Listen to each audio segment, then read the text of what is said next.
नमस्कार दोस्तों। तो क्या नीतीश कुमार एक बार फिर से बिहार में कोई बड़ा उलटफेर करने जा रहे हैं?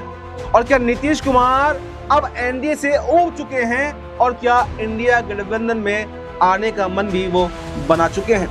और क्या जो अटकलें उनकी राहों में आ रही हैं, क्या उनको भी वो दरकिनार कर जाएंगे?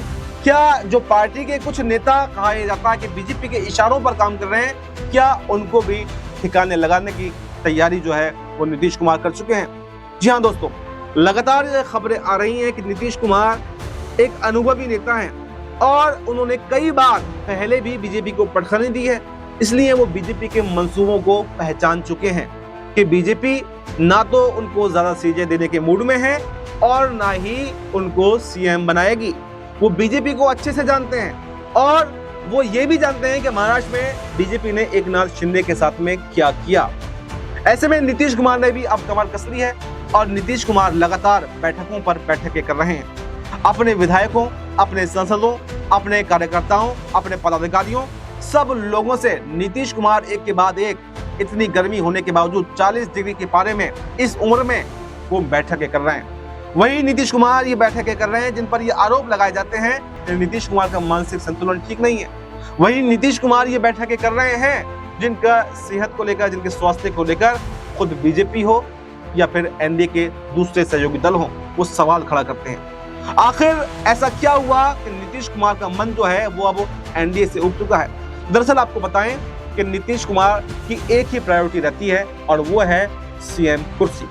लेकिन इस बार बीजेपी अपने पूरे दमखम के साथ में नीतीश कुमार को साइडलाइन करने पर तुली हुई है और ना तो वो सीएम फेस का ऐलान कर रही है और ना ही सीट शेयरिंग का ऐलान कर रही है।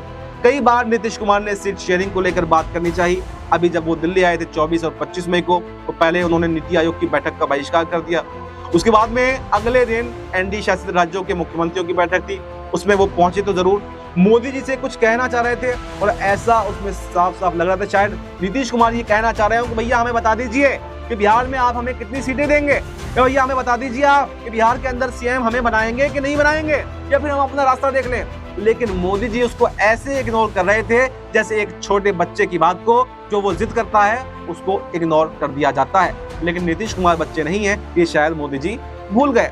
और अब नीतीश कुमार ने भी अपनी तैयारी पूरी कर ली है और वो दिन दूर नहीं है जब आप देखेंगे कि रातों रात नीतीश कुमार लालू यादव के साथ में बैठे हुए दिखाई दें और तेजस्वी यादव के साथ में सरकार बनाते हुए दिखाई दें। क्योंकि तमाम सर्वे बीजेपी ने भी बिहार के अंदर करवा लिए हैं, प्रशांत किशोर ने करवा लिए हैं, आरजेडी ने करवा लिए हैं, तमाम सर्वे बिहार के अंदर हो चुके हैं चुनाव से पहले ही।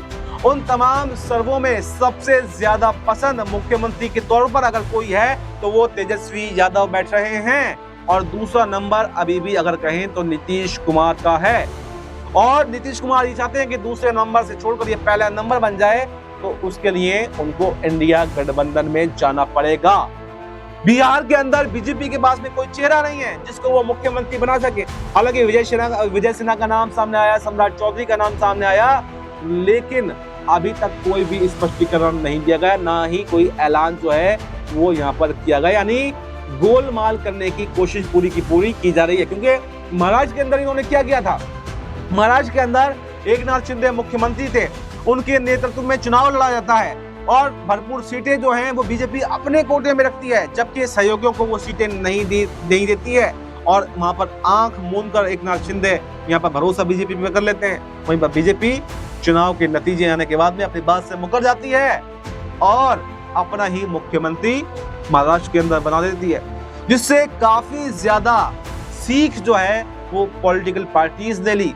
और नीतीश कुमार तो कोई, मैंने आपको बताया, बच्चे हैं नहीं, वो तमाम बातें जानते हैं। वो कई बार उस बीजेपी को धोखा दे चुके हैं जो बीजेपी तमाम रणनीति बनाती है। जिस बीजेपी के अंदर अमित शाह जैसे लोगों को चाणक्य कहा जाता है, उसी चाणक्य को नीतीश कुमार धोखा दे सकते हैं। और वही चाणक्य कभी ये कहा करते थे, मंचों से दहाड़ते थे कि अब हम नीतीश कुमार को एनडीए के अंदर नहीं लेंगे, लेकिन बाद में वही नीतीश कुमार को अमित शाह जो है एनडीए के अंदर लेने पर मजबूर हो जाते हैं। और न सिर्फ मजबूर हो जाते हैं बल्कि मुख्यमंत्री भी उन्हें ही बनाते हैं। तो ऐसे में नीतीश कुमार की एक ही प्रायोरिटी है, मुख्यमंत्री की कुर्सी। बिहार के अंदर 20 सालों का यही ट्रैक रिकॉर्ड है कि जिधर भी मुख्यमंत्री कुर्सी मिली है, जिधर भी उनका सम्मान हुआ है, उस सम्मान के लिए, उस कुर्सी के लिए वो उधर ही चले गए हैं। लेकिन इस बार बीजेपी ये चाहती है कि उनका सीएम बने, क्योंकि प्रदेश अध्यक्ष दिलीप जायसवाल ये कह चुके हैं कि बिहार में जब बीजेपी का सीएम बनेगा तो सही मायनों में अटल जी को श्रद्धांजलि तो तभी मिलेगी।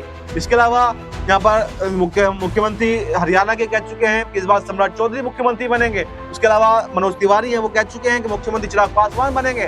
तो ऐसे में नीतीश कुमार इन सब बातों को पहले बड़ी ही शांतिपूर्ण तरीके से देख रहे थे, लेकिन जैसे जैसे चुनाव नजदीक आ रहा तो अपनी कमर वो कस चुके हैं और जो वक्फ पर समर्थन उन्होंने मुसलमानों के विरोध में बीजेपी का कर दिया था, अब उसकी भी तोड़ निकालने की कोशिश कर रहे हैं और वापस से मुसलमानों के अंदर उनको जो है बड़े पद जो है पार्टी के अंदर दिए जा रहे हैं और कहीं ना कहीं डैमेज कंट्रोल की कोशिश नीतीश कुमार अब कर रहे हैं। यानी कि वही अपनी राजनीति जो है वो अपने दांव जो है वो अब खेलना शुरू कर चुके हैं। और ये कहा जा रहा है कि मुस्लिमों के प्रति उमड़ता हुआ उनका प्रेम ये बता रहा है कि एनडीए में अब वो रुकने वाले नहीं हैं और अब बहुत जल्द वो आर पार की बात जो है वो मोदी जी से करने वाले हैं कि आप बताइए, वरना मैं साथ छोड़ करके जा रहा हूं। तो ये देखना अब काफी दिलचस्प होने वाला है कि नीतीश कुमार का अगला कदम क्या होगा।